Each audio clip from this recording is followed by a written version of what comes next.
It's Monday morning. My office is trashed. I am wearing the same clothes I was wearing last night, and I don't care. I was so tired when I got home last night. I literally just crawled into bed and crashed.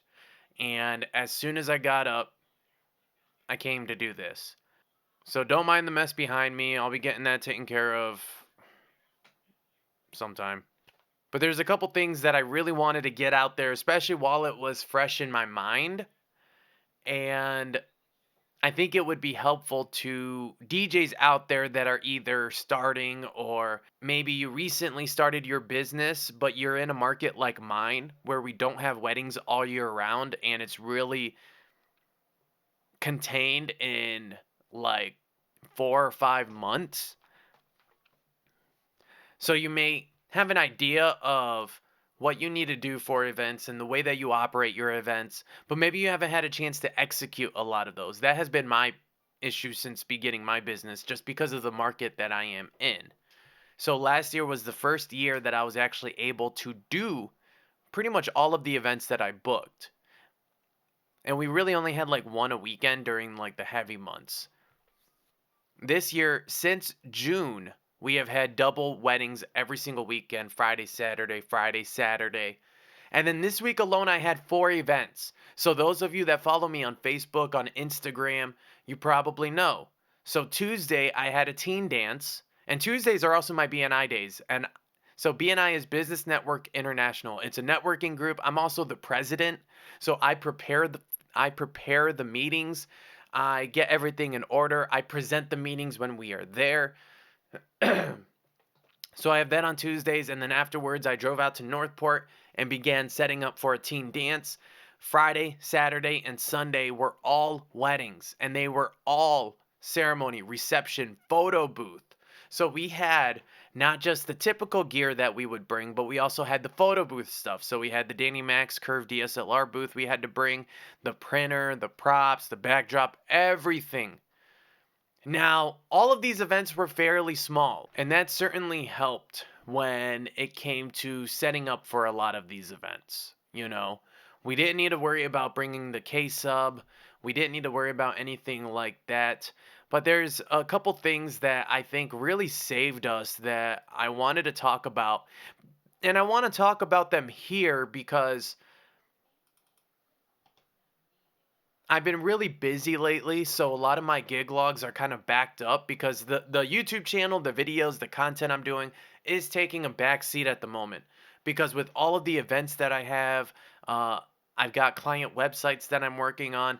That's my primary focus, right? So I'm not going to sacrifice any of that stuff to get some of this content out there, but this content is important to me. So what I've been doing is I've been recording all of the content for the gig logs, but I'm putting them in a folder until I have time to actually work on them. And some of the stuff we ran into this weekend, I think is so crucial. I wanted to just do a quick standalone video about it and get it out there. So first of all, it is crucial to figure out how many events you can capably handle, okay? Physically, mentally, whatever that is. Figure out how many events you can handle in a weekend. Now, for some of us that are starting our businesses, we don't know until we do that, right? Like a lot of these double wedding weekends aren't too bad. I'll say that straight up, The triple wedding weekends, Friday, Saturday, Sunday, that is a lot trickier and you really don't feel it until afterwards. Like Sunday, Jody and I went into it pretty tired, but it didn't affect us at all. And it wasn't until after the event that we were like, oh, I'm ready to sleep. And altogether, between the 3 events, each event alone contained about 8,000 plus steps. So that equaled about 4 miles that we would walk each event. And that doesn't account for hauling the gear, lifting the gear, a lot of the heavy lifting stuff like the photo booth, the flight case, the speakers, how many times we had to lift those. So it's important to figure out how many you can physically, mentally handle, and it's crucial to have your system in place, whatever that system is for planning the events. Yeah, we had a lot of events back to back. The results were consistent though, right? There was no cutting corners with any of the clients. There was no, oh, I'm too busy, so I'm not going to meet them for their second planning meeting. Or I'm too busy, so I'm not going to touch base with them the week of in order to go over some of these details and make sure that nothing has changed. No, it is crucial to still follow through on every step in your process, regardless, especially if you are a single op, right? Getting there with enough time to address situations. So, with this event, this was on Friday. We were back at Tapa Wingo. Some of you guys may remember the first gig log I did there. It rained. I had the blue tent, and we ran into an issue because after the last gig, and what I actually found out is that the wedding that we did there, which was Bree and Addison, was their first wedding since COVID. And it kind of made sense to me at that point because it was one of those things where it didn't quite feel like they had done a lot of weddings. But when I reached out to the client to say, hey, so this is an event that I just had here, I think that this is what we should do. We should do dancing and dinner in the tent, cocktail on the patio. And the client immediately came back and said, yeah, actually, Greg, the venue manager, said the same thing. He said that we should do the dinner and the dancing in the tent just in case it rains and use the patio for cocktails. So I think that they were very observant at that event and saw some of the shortcomings, and they didn't want to replicate that. They wanted to make sure that there was no compromise this time.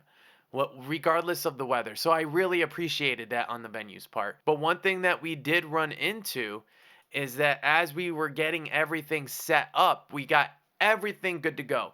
We had the facade up, we had the speakers, everything. We had done our sound check. We had just staged our photo booth equipment on the patio where we were going to set up the photo booth, and we had just brought in all the ceremony gear to bring it down by the lake. As we were getting ready to grab some of the other stuff and go set up, we still had about 2 hours before the ceremony began. And you could see here behind us, there's all trees. So there really shouldn't be a whole lot of places for wind to come in from behind us and push. It did. And we would get a really strong gust of wind, so strong, in fact, it knocked the facade over with the shelves and the moving heads on the facade. Those of you that use a facade know they're problematic in the wind, mainly because those side panels get blown out and then the facade falls over. The shelves do a good job at keeping those side panels locked in, so that doesn't happen. And then when you add weight to those shelves, it adds even more structural support. We go to Bayview weddings at Gallagher Farms. So much wind up there. Never have an issue. We put the shelves on, the moving heads on top. It's perfect.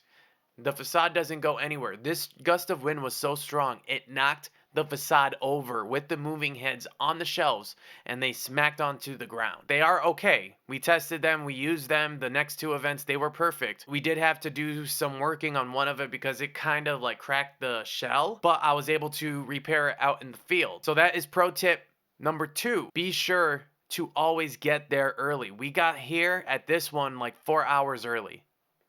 It was 3.5, but it was really early. Because of the issues we ran into the last time, I wanted to make sure we didn't have anything like that. And by the time that happened, we still had about 2 hours to go before the ceremony. So even though we hadn't set up the photo booth, we hadn't set up the ceremony, we knew that we'd be good to go. So we had to take everything down, set it all up in order to accommodate a scrim setup effectively, right? We just had the table with the scrim. We ran the cables on the backside so that way there weren't cables shoving all over the place. So we had enough time to do that. Tip number 3, bring a multi-tool. Gerber makes a really great multi-tool.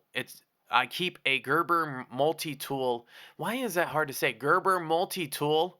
I keep a Gerber multi-tool in my cable bag, and it has needle nose pliers, it has a Phillips head screwdriver, a flathead screwdriver, scissors, a knife, a saw blade, a file. Like, it has everything, and it has come in handy more times than I even care to explain, but it is so valuable to have. And because we had that, I was able to open up one of the moving heads, inspect it, get the shell fixed because it cracked the shell, but not on the outside. It cracked the part of the shell that the screw would attach to, so it came loose. But since I also keep Gorilla Glue in my van at all times, no matter what, there's always Gorilla Glue in my van.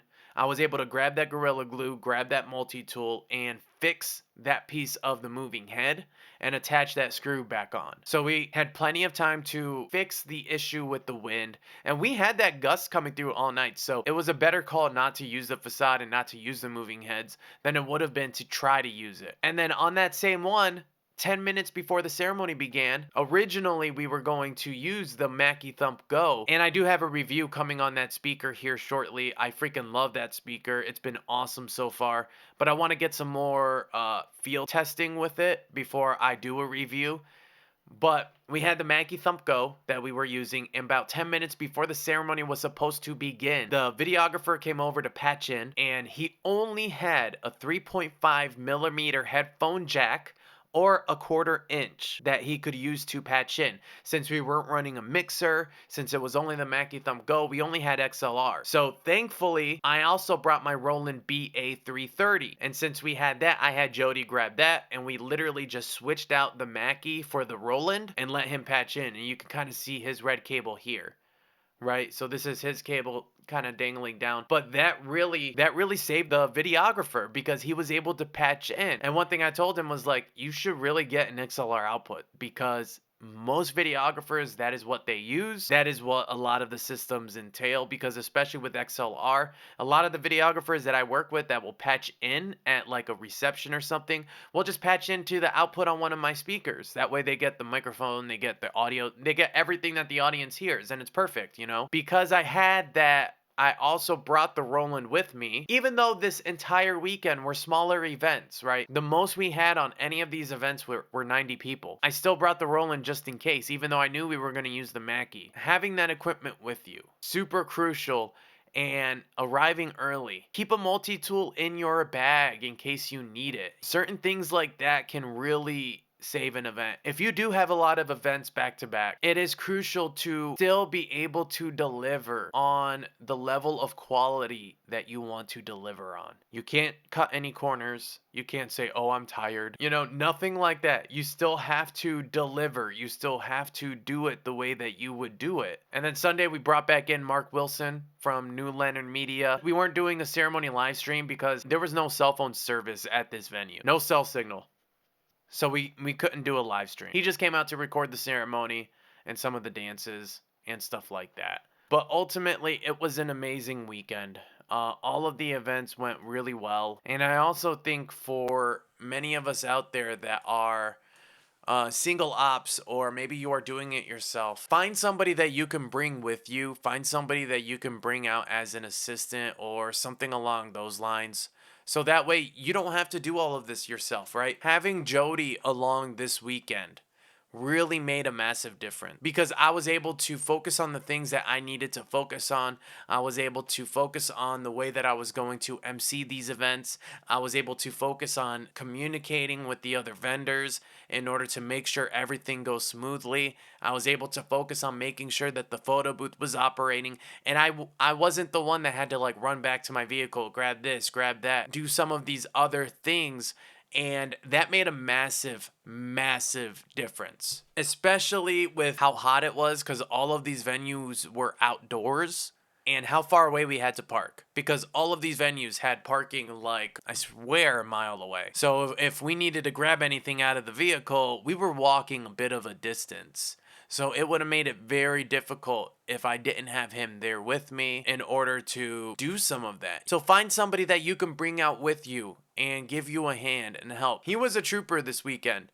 I mean, we had a lot of hard work. It was difficult, but we both made it through and he busted his butt. I couldn't be luckier to have an assistant like him. It is crucial for those of us, especially the single ops, to find an assistant that we can bring that can help us alleviate some of the stresses of doing these weddings, especially if we are doing them back to back like this, because that's not easy, especially for those of us that have a high level of quality that we want met, and we want that consistency. It is so crucial to have somebody like that. I do have a lot of gig logs coming soon. Like I said, right now they are all just kind of compiled in a folder, and I will be getting to editing some of those once things kind of alleviate a little bit and once things kind of calm down a bit. And then I'll probably go a lot more in depth with this. Like I said, it's Monday morning. I'm tired. I haven't had a chance to do anything. This was kind of the first thing that I wanted to do just to get it recorded. I'll probably post it a lot later once I actually have time. Probably after I shower and get my freaking mess of an office cleaned up. But hey, this is the DJ life, right? But that's it for this video, guys. If you like this type of content, hit that like button, turn on notifications so you don't miss any of my future videos, and tell me in the comments section below, what are some of the things that you do to help you get through some of these heavier weekends? I would really love to hear what you have to say and get a conversation going. Keep an eye out for my future gig logs. I've got a lot of them coming, and those will be coming soon. If you're interested in growing your DJ business, click the link in the description below to join our Facebook group, DJ Marketing School, where I am doing interviews with different industry professionals and experts in marketing and business. That's it for this video. I'll catch you guys in the next one.